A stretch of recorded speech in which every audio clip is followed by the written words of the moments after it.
আপনার স্বামীর লাশ বিদেশ থেকে দেশে আনতে আমার আরো 3 লক্ষ টাকা খরচ হয়েছে, সর্বমোট 13 লক্ষ টাকা। এই সব টাকা পরিশোধ করবেন, তারপর লাশের কাছে আসবেন, না হলে এই লাশ আমি নিয়ে যাব। কিছুদিন আগে আমি একটা দোকান করেছি, সেখানে আমার অনেক টাকা খরচ হয়ে গেছে। আমি কোনো টাকা দিতে পারবো না, তুমি যে কোনো ব্যবস্থা করো। আরে মা, আমি টাকা কোথায় পাবো? আমার কাছে যে টাকাগুলো ছিল তা দিয়ে তো আমি একটা ফ্ল্যাট বুকিং দিয়েছি, আর এই মুহূর্তে আমি টাকা তোমাকে কিভাবে দেবো? আমি কোনো টাকা পয়সা দিতে পারবো না। বড় ভাইয়া, বাবা যেহেতু মারাই গেছে, তাহলে বাবার সকল সম্পত্তি ভাগের ব্যবস্থা করো, কারণ এখানে বারবার সময় করে তো আর আসা হবে না।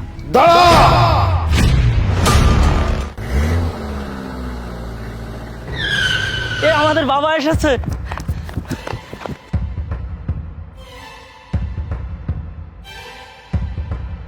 আরে কামরুল ভাই, কেমন আছো?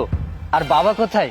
বাবা আমাদের জন্য কি নিয়ে এসেছে দেখি। এই দাঁড়াও, কেউ গাড়ির কাছে আসার চেষ্টা করবে না, কারণ তোমাদের বাবা গত 7 দিন আগে বিদেশ থাকাকালীন মারা গেছে। না না, এ হতে পারে না। এ তুমি কি বলছো? আমি আমি আমার স্বামীকে দেখতে চাই। চাচি দাঁড়ান, আমি বলেছি না কেউ গাড়ির কাছে আসার চেষ্টা করবেন না। আপনার স্বামী বিদেশে থাকাকালীন আপনাদের দেখাশোনা করার জন্য, আপনার বড় ছেলের বিয়ের জন্য, আপনার ছোট ছেলে এবং আপনার মেয়ের পড়াশোনা করার জন্য বিভিন্ন সময় বিভিন্নভাবে আমার কাছ থেকে টাকা নিয়েছে, সর্বমোট 10 লাখ টাকা। তাছাড়া আপনার স্বামীর লাশ বিদেশ থেকে দেশে আনতে আমার আরো 3 লক্ষ টাকা খরচ হয়েছে, সর্বমোট 13 লক্ষ টাকা। এই সব টাকা পরিশোধ করবেন, তারপর লাশের কাছে আসবেন, না হলে এই লাশ আমি নিয়ে যাব। এ তুমি কি বলছো বাবা? টাকার জন্য আমি আমার স্বামীর লাশটা পাবো না? তুমি এত নির্দয় হয়েও না বাবা, আমার স্বামীর লাশটা দাও, তাকে কামন দামন দিতে হবে। না, এভাবে বললে তো হবে না। আমার সব টাকা পরিশোধ করতে হবে, তারপরে লাশের কাছে আসবেন, তার আগে আসা যাবে না। তাছাড়া আপনার এতগুলো সন্তান রয়েছে, তারা যদি অল্প অল্প করে টাকা দেয় তাহলে তো একটা ব্যবস্থা হয়েই যায়। বাবা, সবই তো শুনলি, এবার আমি কি করব? তুই তো তোর বাবার বড় সন্তান, তোর বাবা তোর জন্য অনেক কিছু করেছে। এবার তুই টাকার ম্যানেজ করে তোর বাবার লাশটা এনে কাপড় দামনের ব্যবস্থা কর। মা, তুমি এসব কি বলছো? আমি এত টাকা কোথায় পাবো? তাছাড়া কিছুদিন আগে আমি একটা দোকান করেছি, সেখানে আমার অনেক টাকা খরচ হয়ে গেছে। আমি কোনো টাকা দিতে পারবো না, তুমি যে কোনো ব্যবস্থা করো। বাবা, এ তুই কি বলছিস? তোর বাবা এত টাকা খরচ করে তোকে বিয়ে দিয়েছে, তোকে দোকান করে দিয়েছে, আজ তুই তার জন্য কিছু করতে পারবি না? না, কিছু করতে পারবে না। বিয়ে দিয়েছেন, দোকান করে দিয়েছেন, এটা বাবা হিসেবে তার কর্তব্য ছিল। আর সেই কি আপনাদের একমাত্র ছেলে নাকি? আপনাদের তো আরো অনেক সন্তান আছে, তাদের কাছে কি টাকা চান? আমরা কোনো টাকা দিতে পারবো না। মারে, তুই তো তোর বাবাকে অনেক ভালোবাসতিস, তোর বাবাও তোকে অনেক ভালোবাসতো। তুই জামাইকে বলে কিছু টাকার ম্যানেজ কর। মা, এই মুহূর্তে আমার হাজবেন্ডের কাছে কোনো টাকা পয়সা নেই। কয়দিন আগে ও আমাকে একটা আইফোন কিনে দিয়েছে, আমি এখন ওকে কিছু বলতে পারবো না। তুমি অন্য ব্যবস্থা করো। মারে, বেঁচে থাকলে অনেক আইফোন কিনতে পারবি, সোনা গহনা করতে পারবি। মারে, ওর থেকে কিছু সোনা গহনা বিক্রি করে তোর বাবার লাশটা ছাড়িয়ে এনে তাকে দাফন কাফনের ব্যবস্থা কর। মা, তুমি কি পাগল হয়েছো নাকি? এসব সোনা গয়না আমার শখের জিনিস, এগুলো আমি বিক্রি করতে পারবো না। আর তাছাড়া এগুলো আমার শাশুড়ির কাছে আছে, আমি এগুলো দিতে পারবো না। তুমি অন্য ব্যবস্থা করো। বাবা, এবার তুই আমার একমাত্র ভরসা। তোর বড় ভাইয়ের কথা শুনলি, তোর বোনের কথা শুনলি। তোর বাবা তো তোকে লেখাপড়া শিখিয়েছে, বড় চাকরি ধরিয়ে দিয়েছে। তুই এবার টাকার ব্যবস্থা করে তোর বাবার লাশের কামন দামনের ব্যবস্থা কর। আরে মা, আমি টাকা কোথায় পাবো? আমার কাছে যে টাকাগুলো ছিল তা দিয়ে তো আমি একটা ফ্ল্যাট বুকিং দিয়েছি, আর এই মুহূর্তে আমি টাকা তোমাকে কিভাবে দেবো? আমি কোনো টাকা পয়সা দিতে পারবো না। তোরা সবাই যদি আমাকে এইভাবে ফিরিয়ে দিস, তাহলে আমি কোথায় যাব? সে কি শুধু আমার একার স্বামী? তোদেরও তো জন্মদাতা পিতা। মা, তুমি সেই প্রথম থেকে সবার কাছে গিয়ে ভিক্ষা করে টাকা চাচ্ছ, কারণ কি? বাবা যখন বিদেশে ছিল তখন তো তোমার কাছে টাকা পাঠাতো। সে টাকাগুলো তুমি কি করেছো? তোমার সেই জমানো টাকা থেকে বাবাকে উদ্ধার করার ব্যবস্থা করো। তুই এসব কি বলছিস? টাকা পয়সা তো আমি তোদের পিছনেও খরচ করেছি।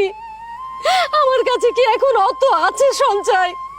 তাই তোরা সবাই মিলে দিলে, আর আমারটা দিয়েও তো আমি তোর বাবা লাশটা ছাড়িয়ে আনতে পারি। মা, আমাদের যা বলার আমরা বলে দিয়েছি। এখন তুমি কি করবে সেটা তোমার একান্ত ব্যক্তিগত ব্যাপার, আমরা এর মধ্যে থাকতে চাই না। বাবা, তুমি তো সব দেখলে শুনলে, এবার আমি কি করব বলো? তুমি তুমি আমার স্বামীর লাশটা নিয়ে যেও না বাবা। আমি সারা জীবন তোমার গোলামি খাটবো, আর তা না হলে যেভাবে হোক আমি তোমার টাকা শোধ করে দেব বাবা। আমার স্বামীর লাশটা তুমি নিয়ে যেও না। দেখো মা, এত কথা শুনতে আমার একদমই ভালো লাগছে না। ভেবেছিলাম বাবা বিদেশ থেকে আসছে অনেক কিছু নিয়ে আসবে, কিন্তু এখানে এসে যে এটা দেখতে হবে এটা আমি কখনোই ভাবিনি।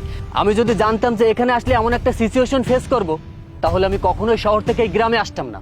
বড় ভাইয়া, বাবা যেহেতু মারাই গেছে, তাহলে বাবার সকল সম্পত্তি ভাগের ব্যবস্থা করো, কারণ এখানে বারবার সময় করে তো আর আসা হবে না। হ্যাঁ, তুই একদম ঠিক কথা বলেছিস। এই আরিফ, একজন আমিনকে ডেকে এনে এক্ষুনি জমি জমা ভাগ করার ব্যবস্থা কর। হ্যাঁ ভাই, আমি এখনই কল দিচ্ছি।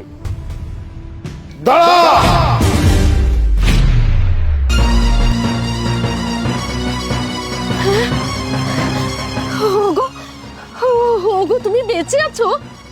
বাবা, তুমি বেঁচে আছো, কিন্তু কামরুল ভাই যে বললো তুমি মারা গিয়েছো। কামরুল যা বলেছে একদম ঠিক বলেছে। আমি বেঁচে থেকেও মরার অভিনয় করে দেখলাম যে তোরা আমাকে কতটা ভালোবাসিস। আমি দেখতে চেয়েছিলাম তোরা আমাকে ভালোবাসিস নাকি আমার সম্পত্তিকে। আর আমার এই কাজটি করার জন্য কে আমাকে সহযোগিতা করেছে জানিস? তাহলে শোন। আলী চাচা, কি অবস্থা আপনার? কেমন আছেন? ভালো আছি। তা তোমার কি অবস্থা বাবা? জি আলহামদুলিল্লাহ ভালো আছি। চাচা, বিগত 10 বছর যাবত আমরা প্রবাসে আছি, অনেক টাকা কামিয়েছি, কিন্তু আখিরাতের জন্য কিন্তু আমরা কিছুই করতে পারিনি। চাচা, বলছিলাম কি, ওই দেশে আমার গ্রামের বাড়িতে একটা মসজিদ করছে, ওখানে অনেক টাকার প্রয়োজন। তাই আমি বলছিলাম আমি আর আপনি মিলে দুজনে 5 লক্ষ টাকা দিব। আপনি কি বলেন? উদ্যোগটা ভালো। তো এত টাকা আমি কি করে দেবো বাবা? আমার অনেকগুলো সন্তান, তাদের জন্য অনেক টাকা মাসে মাসে পাঠাতে হয়। না মানে চাচা, আসলে বলতে চাচ্ছিলাম কি, তাদের জন্য তো আপনি অনেক কিছু করেছেন, এখন আপনার খারাপ সময় তারা আপনাকে দেখে কিনা, তার জন্য আমি ছোট একটা পরীক্ষা করতে চাচ্ছি, যদি আপনি কিছু মনে না করেন। কি পরীক্ষা কামরুল? চাচা তাহলে শুনুন।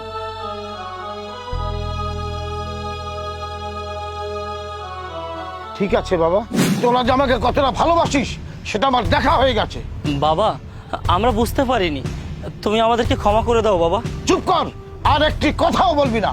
তোর মা যখন আমার মরার কথা শুনে তোদের কাছে কান্নাকাটি করছিল, তখন তোরা কে কি বলেছিস আমি গাড়িতে বসে বসে সব শুনেছি।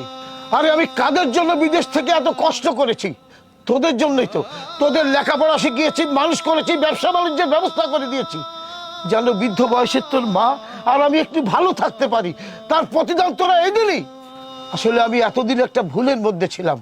আমি ভাবতাম এই দুনিয়াতে তোরাই আমার আপন, তাই তো তোদের জন্য আমি এত কিছু করেছি। আমি কখনো আমার কথা, তোদের মায়ের কথা কখনো ভাবিনি। আমি ভেবেছি তোদের কথা, ভেবেছি তোরা মানুষ হবি, মানুষের মতো মানুষ হলে বৃদ্ধ বয়সে তোরা আমাকে দেখবি। আসলে আমার জানা ছিল না সে তোরাই এমন ব্যবহারটা করবি।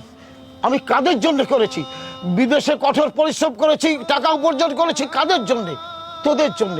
আর তোদের মা দেশে থেকে তোদের জন্য পরিশ্রম করেছে, তার প্রতিদান তোরা এমন ভাবে দিলি। আসলে আমি আর তোর মা আখিরাতের জন্য তেমন কিছুই করতে পারিনি, শুধু তোদের কথা ভেবে। শোন, তোরা একটু আগে সম্পত্তির কথা বলেছিলি না? আমি আজই এখানে দাঁড়িয়ে সম্পত্তি ভাগ করব, কিন্তু তোরা কেউ একটি কানা করিও পাবি না। আর আমি আজ থেকে মনে করব আমি নিঃসন্তান, আমার কোনো সন্তান নেই। আমার বিষয় সম্পত্তি যা কিছু আছে আমি 3 ভাগ করব, তার 2 ভাগ আল্লাহর রাস্তায় দিয়ে দেবো, বাকি 1 ভাগ আমি আর আমার অর্ধাঙ্গিনী সারাটা জীবন সুখে শান্তিতে কাটিয়ে দিতে পারবো ইনশাআল্লাহ। না বাবা, এটা বললে তো হবে না। আমরা তোমাদেরই সন্তান, আর তোমার সম্পদে তো আমাদেরও অধিকার আছে। কিসের সম্পত্তির ভাগের কথা বলছিস তোরা? লজ্জা করে না তোদের?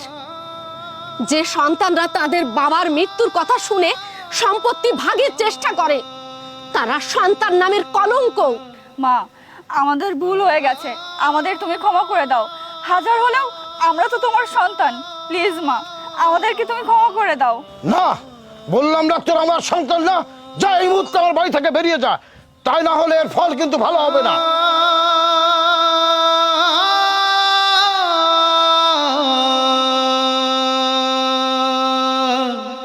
আসলেই বাবা, তুমি আজ আমার চোখ খুলে দিয়েছো। দুনিয়ার জন্য নয়, আখিরাতের জন্য কিছু করতে হয়, তুমি এটা বুঝিয়ে দিয়েছো বাবা।